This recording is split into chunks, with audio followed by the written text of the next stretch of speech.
let me see if I get this right. We need to borrow $10 billion from China, and then we give it to Musharraf, who's a military dictator who overthrew an elected government, and then we go to war, we lose all these lives promoting democracy.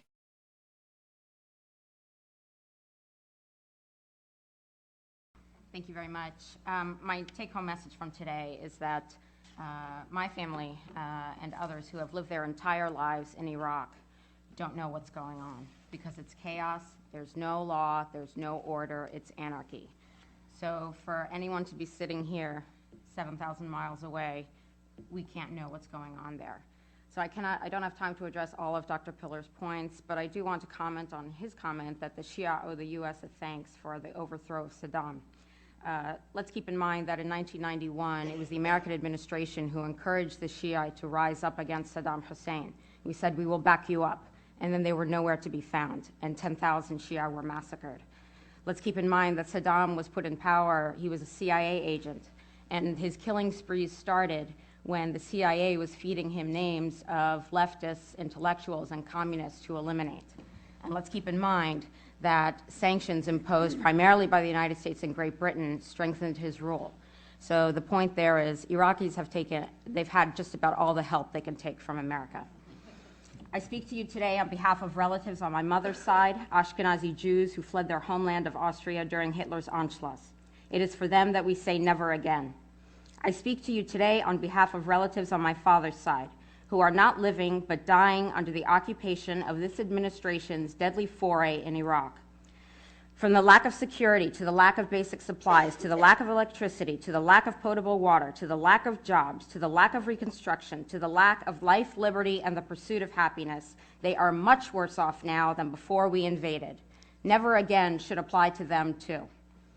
On my first day in Basra, December 25th, 2005, my family's house lost electricity.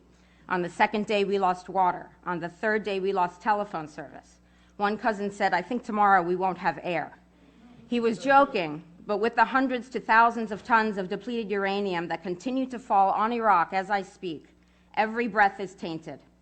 Depleted uranium is the most likely etiology for the 600% increase in Iraq's infant mortality rate and 300% increase in pediatric leukemias and lymphomas after 1991.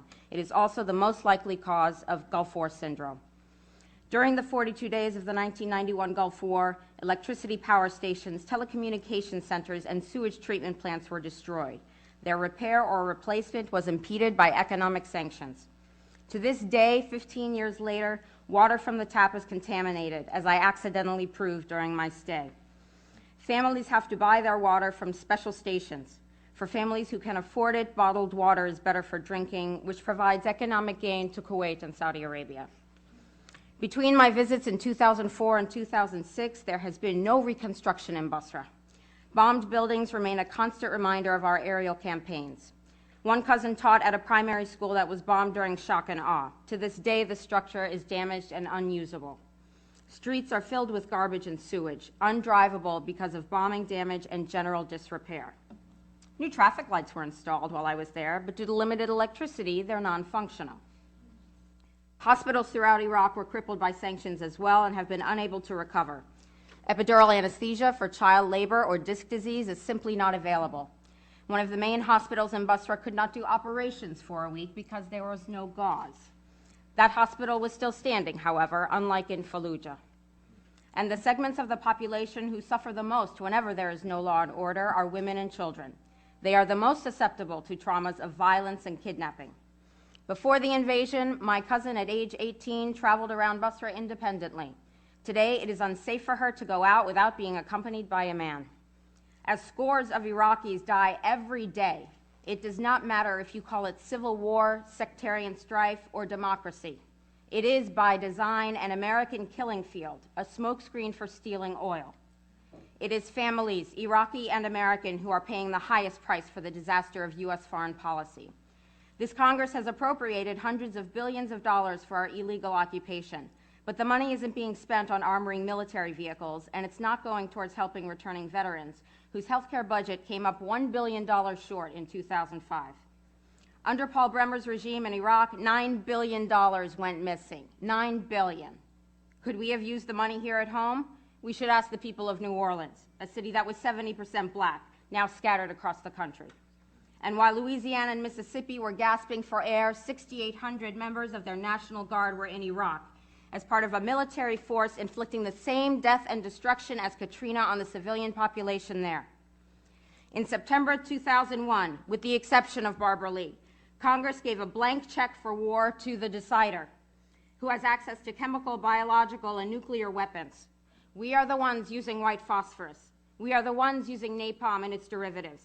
And we are the ones using depleted uranium. This is not a war on terror. This is a war of terror. Your obligation to the people of Iraq, to the people of America, and to the rest of the world is the immediate, unconditional withdrawal of American troops and mercenaries from Iraq. In the words of Hassan Juma'a Awad, president of the Basra Oil Workers Union, we as a union call for the withdrawal of foreign occupation forces and their military bases. We don't want a timetable. This is a stalling tactic. We will solve our own problems. We are Iraqis. We know our country and we can take care of ourselves. We have the means, the skills, and resources to rebuild and create our own democratic society. Bring the troops home. Make it your #1 priority as if lives depended on it, because it does. Bring them home now. Thank you.